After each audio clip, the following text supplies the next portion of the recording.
I imagine a lot of your customers have different security needs and different like makeups, right? Would you say OSO is a relatively unopinionated product that people kind of use as a tool chest? Or do you feel like OSO prescribes an opinionated view on how you should do security and like customers kind of structure the way they need to do security fit? Am I allowed to say both? Yeah.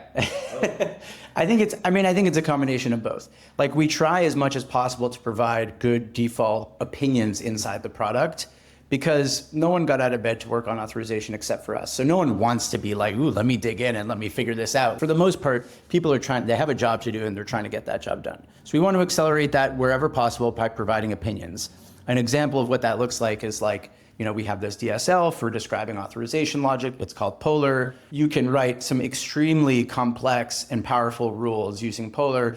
There's also really common cases that we know most B2B SaaS companies have. And so we encode those with like some shorthand syntax that you can use as well. There's examples like this throughout different pieces of the product. One of the reasons that customers end up choosing OSO is the power and flexibility of the solution.